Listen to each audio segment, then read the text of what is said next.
Pois é, moçada, eu tô aqui, tá chovendo, talvez vocês estejam escutando, mas eu sou obrigado a gravar porque não se fala em outra coisa. Jair Bolsonaro, nosso presidente da República, postou lá no seu Twitter um Golden Shower bizarro. E é evidente, a internet, aliás, o mundo inteiro parece estar falando disso. Ok, né, gente, vamos convir que é um absurdo mesmo, afinal de contas, o ato em si já é bizarro e de gosto duvidoso, mas cada um, cada um. Agora, o presidente da República postar isso na sua rede oficial, na sua rede social oficial, é muito bizarro, porque aquilo ali é visto por milhões de pessoas, por crianças, inclusive, e ele não colocou nenhum tipo de filtro. Depois até foi lá, corrigiu e colocou. Parece que agora até já apagou a postagem. O fato é que foi tão bizarro que as pessoas chegavam a estar se perguntando se aquilo lá era de fato a conta do presidente ou se era uma conta fake. Só que o que eu quero comentar com vocês é algo que eu venho percebendo. Parece evidente que a estratégia do governo é realmente postar declarações ou até mesmo fazer coisas absurdas, porém sem de grande impacto. Tipo isso. Não que isso não tenha grande impacto, mas no sentido assim, não é algo, uma medida da economia ou da educação ou da área jurídica, não é nada disso, é simplesmente uma declaração estapafúrdia ou alguma coisa muito, mas muito tosca e muito bizarra. É uma estratégia porque invariavelmente acontece a mesma coisa, acontece o que está acontecendo aqui, todo mundo comenta sobre isso. E aí então as pessoas não comentam, por exemplo, coisas que aconteceram nos últimos dias, como a divulgação hoje do aumento de 16% nos gastos com o cartão corporativo, justamente de um presidente que já vinha chegando dizendo que ia acabar com a mamata. Também notícia de hoje que ninguém está comentando em função lá do Golden Shower é o fato do Bolsonaro estar cogitando 5 milhões em emendas para todos os deputados novatos. Claro que aderirem à votação da reforma da Previdência. Também não estão noticiando algo que vem junto nesse pacote, que é a proposta do Onyx, que é o representante do Bolsonaro, em oferecer cargos para o segundo escalão para deputados votarem a reforma da Previdência. Ou seja, aquele camarada que chegou lá para mudar tudo isso que tá aí, tá ok? Na verdade, tá fazendo ipsis literis a mesma coisa, ainda para aprovar uma medida que é extremamente danosa para os trabalhadores, porque não caiu nessa. Não tem nada a ver com cortar privilégios, porque transformar a aposentadoria do trabalhador de R$ 1.000 para R$ 400 não tem nada de cortar privilégios, né? O Golden Shower do Bolsonaro também esconde o lavajatismo atingindo a educação. É, o projeto bizarro de lava-jato da educação. Ou seja, a lógica que impôs o suicídio do reitor da Federal de Santa Catarina sendo imposta para o resto do Brasil. Aquele camarada lá, o reitor que se matou justamente por estar sendo execrado publicamente por um crime que não cometeu, vai ser, vamos dizer assim, política nacional, caso esse lavajatismo aí da educação de fato aconteça. E não é só isso, o Bolsonaro teve a cara de pau de dizer que o Brasil gasta muito com educação.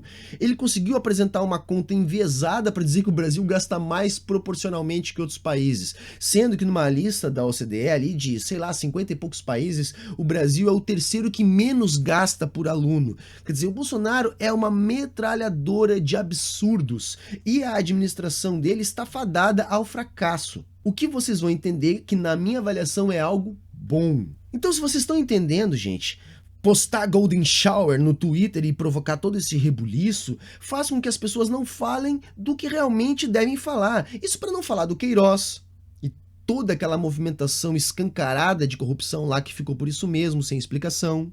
Isso para não falar na possível e bastante, digamos, provável ligação do Bolsonaro e sua família com a máfia das milícias do crime organizado.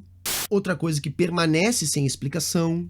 E claro, né, a própria eleição do Bolsonaro, todo o esquema fraudulento de financiamento de campanha, de prática ilegal de propaganda eleitoral, enfim, ninguém mais fala dessas coisas, porque está falando do Golden Shower do Bolsonaro no Twitter. Então, Parece sim estratégia e, obviamente, vem dando certo. Ele se elegeu com mentiras, ele já sabe que a mentira é muito mais poderosa que a verdade, porque é a crença que determina o pensamento das pessoas. Só que talvez agora Bolsonaro tenha passado do ponto, porque agora ele cometeu um crime.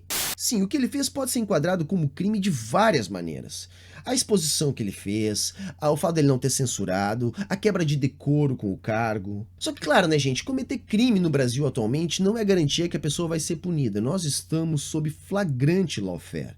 O judiciário brasileiro está absolutamente corrompido nas suas instâncias superiores. Nas pequenas instâncias também, mas ali a coisa é mais misturada. Agora, o fato dele estar corrompido nas suas instâncias superiores faz com que o Brasil viva esse ambiente de insegurança jurídica. Bolsonaro flagrantemente cometeu crime.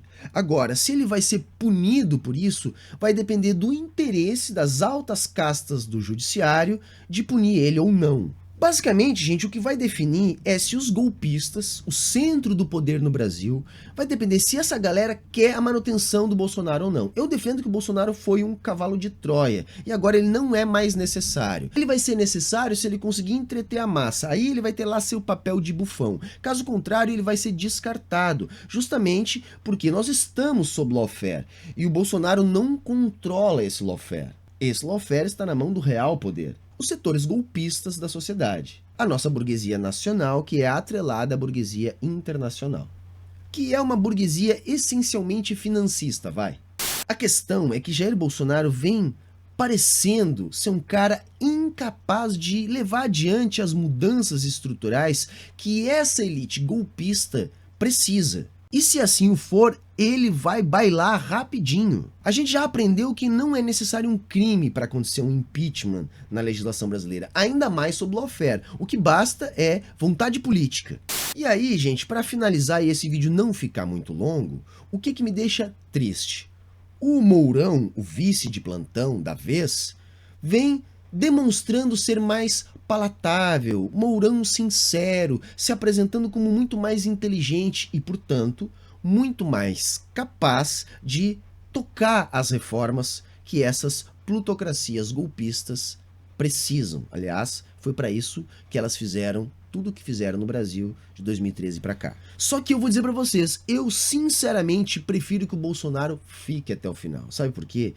Justamente porque ele é incapaz de tocar essas reformas, porque essas reformas representam a destruição do patrimônio nacional e dos direitos dos trabalhadores. Bolsonaro, não tendo capacidade política, capital político para fazer isso, vai ficar do jeito que tá, ou seja, horrível, mas não vai piorar. E além disso, vai fomentar o renascimento de uma esquerda para a próxima eleição. E não só para a eleição, a esquerda como um todo renasce. O trabalho de base renasce a partir do momento que essa direita vai à falência, e certamente irá à falência com Bolsonaro. Eu tenho muito mais medo do Mourão. Primeiro, Mourão é muito mais inteligente. Então, ele certamente terá a habilidade e o capital político, porque ele sim detém o controle das altas castas do exército, para tocar as reformas, para aprovar essas medidas. E eu sei que o Mourão não tá nem aí para a democracia. Esse verniz do Mourão sensato não me engana. Eu me lembro muito bem do Mourão eugenista lá da eleição. Do Mourão lá da Constituição Sem Povo, lembram? Pois é, o cara que sugeriu isso não virou um republicano democrata do dia pra noite. Ele simplesmente percebeu isso que eu tô aqui narrando. Bolsonaro é incapaz de ser presidente e ele é o vice. Só que o Brasil está sob flagrante lawfare, sobre golpe. E o Mourão já entendeu isso. Ora, Temer esteve onde esteve porque foi um despachante do golpe, que não teve capital político para fazer o que era necessário. Ora, Mourão pode ser um despachante muito mais eficiente, porque se ele controla os militares que têm capital político no Brasil ainda mais do que deveriam ter, então ele pode ter o capital político necessário para aprovar essas terríveis mudanças estruturais que representam a dilapidação do Estado e a destruição dos direitos trabalhistas. Resumindo, gente, eu prefiro Bolsonaro 4 anos nas cordas, apanhando, fortalecendo a esquerda e não conseguindo fazer nada porque ele é incapaz de fazer qualquer coisa, do que o Mourão entrar, tocar adiante essa agenda, destruir o país, destruir os trabalhadores e, de quebra, ainda tem o risco de acabar com a democracia. Afinal de contas, o cara já se mostrou simpático a essa ideia e vamos lembrar, ele é militar, né, gente? É a outra. Olha o que os militares têm no seu histórico no Brasil. É um histórico de golpes. Então é isso, moçada. Não caiam mais no firehosing da família Bolsonaro. E não esperem algo justo num Brasil sob lawfare. E cuidado com o Mourão, tá ok? Se você gostou desse vídeo, curte, compartilhe com os amigos. Ativa o sininho aqui para receber as notificações. Se inscreva no canal se você ainda não é inscrito. E se quiser e puder, colabore. Acesse o nosso site que vai estar aqui na descrição e lá tem todas as nossas plataformas para apoiar o canal. Afinal de contas, sem a ajuda dos nossos apoiadores, o Cé da Matrix não poderia continuar no ar produzindo conteúdo aqui pra galera. Valeu? Grande abraço, falou e até a próxima.